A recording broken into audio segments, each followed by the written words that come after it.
মোহাম্মদ আসলে কি করতো একটু দেখি আমরা। ভাই আপনি কি এই সহিহ হাদিসটা পড়তে পারবেন ভাই? হ্যাঁ, জি, জি, পড়তে পারবো। তাহলে একটু পড়েন, আমরা একটু শুনি। আচ্ছা। এক রাতে সে যখন নবী সাল্লাল্লাহু আলাইহি না, না, ওয়াসাল্লামকে উপরে উপরে উপর থেকে, মানে একটু আর একটু, যে নবীকে গালি দেয় তার সম্পর্কিত বিধান এখান থেকে পড়েন। যে হ্যাঁ, যে নবীকে গালি দেয় তার সম্পর্কিত বিধান। ইবনু আব্বাস রাদিয়াল্লাহু সূত্রে বর্ণিত, জনক অন্ধ লোকের একটি উম্মু ওয়ালাদ কৃতদাসী ছিলেন। আচ্ছা, সে আচ্ছা, নবী উম্মু আলাদ মানে হইতেছে যেই ক্রীতদাসীর গর্ভে মালিকের বাচ্চা জন্ম হয়ে গেছে, হ্যাঁ। এ কিন্তু বউ না কিন্তু, হ্যাঁ। এ হইতেছে কৃতদাসী। ওই যে ইসলামের যে বিধান সেটা হচ্ছে যে ইসলামে দাসী রাখা জায়েজ, দাসীর সাথে হুম। করাও জায়েজ, এবং ক্রীতদাসীর যদি পেটে বাচ্চা চলে আসে তখন তাদেরকে বলে উম্মে ওয়ালাদ। হ্যাঁ, এবার পড়েন। সে নবী সাল্লাল্লাহু আলাইহি ওয়াসাল্লামকে গালি দিত এবং তার সম্পর্কে মন্দ কথা বলত। অন্ধ লোকটি তাকে নিষেধ করা সত্ত্বেও সে বিরত হতো না। আচ্ছা। সে তাকে এরকম তো অনেক মানুষই মহিলাই থাকে। আপনি যদি বাংলাদেশে থাকেন তাহলে আপনি জানবেন যে বাসায় অনেক কাজের মহিলারা থাকে যারা একটু মুখ খারাপ থাকে। তাদের একটু গ্রাম-ট্রাম থেকে আসে তো, বা বস্তি-টস্তিতে থাকে, তারা তাদের একটু খুব নোংরা ভাষায় গালিগালাজ করে, মানে কথাবার্তা বলে। আমরা সাধারণত কি করি? এরকমের মহিলা মানে খারাপ গালিগালাজ করলে আমরা কি করি? একটু না শোনার ভান করি, অথবা একটু এড়ায়া যাই, তাই না ভাই? জি, জি, জি। আপনি আপনি কি এরকম কখনো সম্মুখীন হইছেন? এরকম যে মুখ খারাপ মহিলার সম্মুখীন হইছেন কখনো? হ্যাঁ, মাঝে মাঝে তো ওরকম হালকা পাতলা তো হয়েছি ছোট কি সময়। করছেন তখন? তার মেরে ফেলছেন? না ভাই, তখন ওর সাথে তো হয়তো আমি দু একটা কথা বলছি, দিয়ে আইসা পড়ছি। আচ্ছা, আমরা একটু মানে হালকা ধমক দিয়ে আমরা এড়ায়ে চলে যাই, তাই না? এদেরকে বেশি ঘাটাই না। কারণ এরা মুখ যেহেতু খারাপ, কি না কি গালি দিয়া বসে। তবে জি, আমি জি, তো জি, আর তার সাথে পাল্টাপাল্টি করতে পারব না। তখন তো আমাদের একটু এড়ায়ে চলে যেতে হয়। কারণ এর জি। সাথে নামতে গেলে তো আমারও সেই একই লেভেলের মুখ খারাপ হইতে হবে। তার মতো তো হ্যাঁ, আমি পারব না। তার সাথে প্রতিযোগিতা করে পারা যাবে না। তখন মাপ-টাপ চাইয়া চইলা আসতে হয়। আবার মাঝে, মাঝে হিজড়ারা ধরে রাস্তায়। হিজড়ারা ধরলেও ভাই মাফ করে দেন বইলা, আপা মাফ করে দেন বইলা চইলা আসতে হয়। আমরা তো এদের সাথে ইয়া কইরা পারব না ভাই। এজন্য এদের সাথে আমরা ঘাটাই না। কিন্তু আমরা তো ভাই কাউকে মেরে ফেলি না, তাই না? না, না, না, অসম্ভব। এটা তো আচ্ছা। আসলেই অনেক খারাপ কাজ। হ্যাঁ, একটু পড়েন তাহলে কি বলা আছে শুনি। হ্যাঁ, সে তাকে ভর্ৎসনা করত, কিন্তু তাতেও সে বিরত হতো না। এক রাতে সে যখন নবী সাল্লাল্লাহু আলাইহি ওয়াসাল্লামকে গালি দিতে শুরু করলো এবং তার সম্পর্কে মন্দ কথা বলতে লাগলো, সে একটি একটি ধারালো ছোরা নিয়ে তার পেটে ঢুকিয়ে তাতে চাপ দিয়ে তাকে হত্যা করলো। আহ, তার দু পায়ের মাঝখানে একটু শিশু পতিত হয়ে রক্তে রঞ্জিত হলো। ওয়েট। আবার একটু পড়েন তো, আগের লাইনটা কি? আহ, সে একটি ধারালো ছোরা নিয়ে তার পেটে ঢুকিয়ে তাতে চাপ দিয়ে তাকে হত্যা করলো। তার দু পায়ের মাঝখানে একটু শিশু পতিত হয়ে রক্তে রঞ্জিত হলো। আচ্ছা। এটা তো ঠিক ভাই আছে, এবার আমরা দেখি তো যে ঘটনার পরের ঘটনা কি ঘটলো, পড়েন তো। ভোরবেলা নবী সাল্লাল্লাহু আলাইহি ওয়াসাল্লাম ঘটনাটি অবহিত হয়ে লোকজনকে সমবেত করে বলেন, আমি আল্লাহর কসম করে বলছি, যে ব্যক্তি এ কাজ করেছে সে যদি না দাঁড়ায় তবে তার উপর আমার অধিকার আছে। একথা শুনে অন্ধ লোকটি মানুষের ভিড় ঠেলে কাঁপতে কাঁপতে সামনে অগ্রসর হয়ে নবী সাল্লাল্লাহু আলাইহি ওয়াসাল্লামের সামনে এসে বলল, হে আল্লাহ রাসূল, আমি সেই নিহত দাসীর মনিব। সে আমাকে গালাগালি করত এবং আপনাকে সে হ্যাঁ, আপনাকে গালাগালি করতো?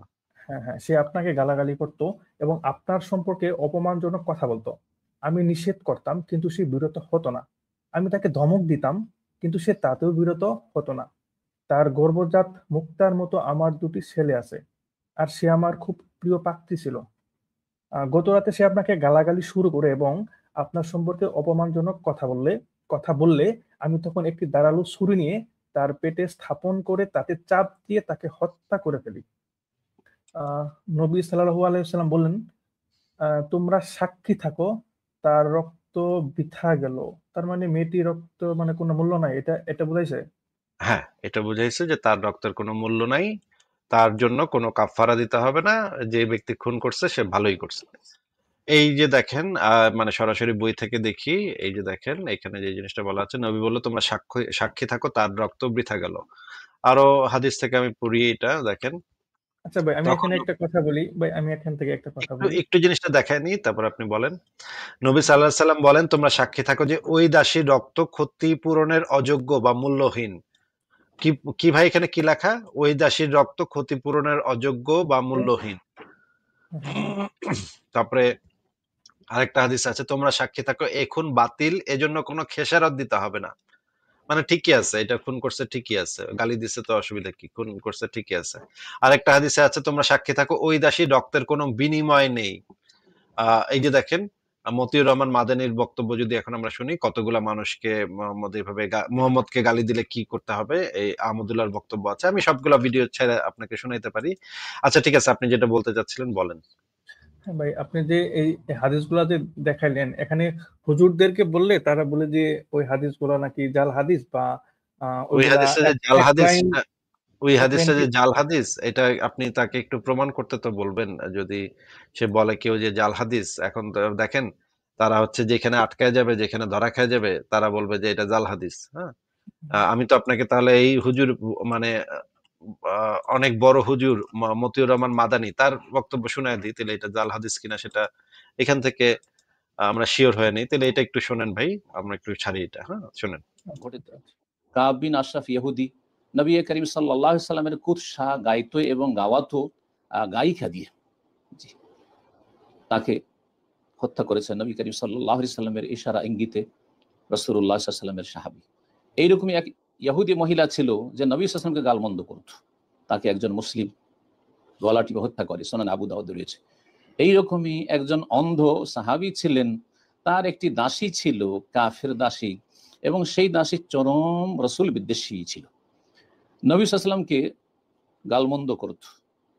তখন এই অন্ধ মনিব মালিক সেই দাসীটি হত্যা করেছিল। এইরকমই আর একটি নজির হচ্ছে আবু জাহাল, এই উম্মতের ফিরাউন, অর্থাৎ রাসূলুল্লাহ সাল্লাল্লাহু আলাইহি সাল্লামের যে দাওয়াতের উম্মত, যাদেরকে দাওয়াত দেওয়ার জন্য এসেছিলেন, তাদের একজন আবু জাহাল। ওমর ইসলাম গ্রহণ করলেন রাদিয়াল্লাহু তাআলা আনহু। আবু জাহাল সবচেয়ে বড় শত্রু রাসূলুল্লাহ সাল্লাল্লাহু আলাইহি সাল্লামের, ইসলামের। তার উপর আল্লাহ রাব্বুল আলামিন নিযুক্ত করেছেন মুআজ এবং মাওয়াজ, হ্যাঁ, দুই ভাইকে, এবং তাকে হত্যা করেছিল এই যুবকরা, কারণ রাসূলুল্লাহ সাল্লাল্লাহু আলাইহি সাল্লামকে সে গালমন্দ করত। এইরকমই এক মহিলা খোতাম কাবিরা খোতামিয়া, নবী সাল্লাল্লাহু আলাইহি সাল্লামের কুৎসা গাইতো, একজন সাহাবী এই মহিলাকে হত্যা করেছিল। সারিমুল মসলুলের পৃষ্ঠা নম্বর হচ্ছে 95। আবু আফাক ইহুদি একজন ছিল যে নবী সাল্লাল্লাহু আলাইহি ওয়াসাল্লাম কুৎসা গাইতো, সালেম বিন উমাইর রাদিয়াল্লাহু তাআলা আনহু এর প্রতিশোধ নিয়েছিলেন। সারিমুল মসলুল 102 পৃষ্ঠা রয়েছে। আনাস বিন জুনাইম নামক একজন কাফের নবী সাল্লাল্লাহু আলাইহি ওয়াসাল্লাম কুৎসা গাইতো, যাকে খোজা গোত্রের এক বালক আহত করেছিল। সারিমুল মসলুল 103 পৃষ্ঠা। এইরকম সাল্লাম বিন আবিল হুকাইক ইহুদি নবী করিম সাল্লাল্লাহু আলাইহি ওয়াসাল্লামের কুৎসা গাইতো, গালমন্দ করত। আব্দুল্লাহ বিন আতিক এবং তার সাথী সঙ্গীগণ তাকে হত্যা করে রাসূলুল্লাহ সাল্লাল্লাহু আলাইহি ওয়াসাল্লামের পক্ষ থেকে প্রতিশোধ নিয়েছিল।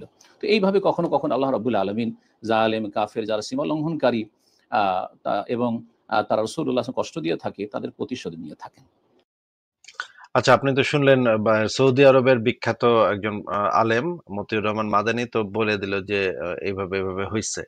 এখন কোন মুমিন যদি বলে এগুলা জাল হাদিস, তাহলে তো তাকে সেটা প্রমাণ করতে হবে তো যে সেটা জাল হাদিস। সে কি আপনাকে কোনো প্রমাণ দিয়েছে যে এগুলা সব জাল হাদিস? না, না, ওরা বলে যে প্রমাণ দেয় নাই, এবং তারা এটাও বলে যে আহ, মানে আপনাদের কথা বলে যে আপনারা নাকি বিভিন্ন জায়গা থেকে হাদিসের দু এক লাইন কেটে কেটে নিজেদের মতো করে এগুলা মানে ব্যাখ্যা করেন। ও মা, আমি তো হাদিসের কোনো ব্যাখ্যাই করলাম না, আমি তো হাদিসটা আপনারে দেখাইলাম। আমি হ্যাঁ, কি আমি তো হাদিসের কোনো দেখলাম। ব্যাখ্যা দিয়েছি ভাই? না ভাই, এটা আপনি তো সরাসরি ওই বিভিন্ন ধরনের হাদিসের যে বই আছে সেখান থেকে তো দেখালেন। এবং আমি এখানে কি তো হাদিস, আমি তো হাদিস পড়িও নাই, আপনারও না পড়তে বললাম। জি, জি ভাই, জি। আপনি তো হাদিসটা পুরাটা পড়ছেন, আগা টু মাথা সবটুকুই তো পড়ছেন, নাকি কোনো অংশ আমি লুকায় রাখছিলাম?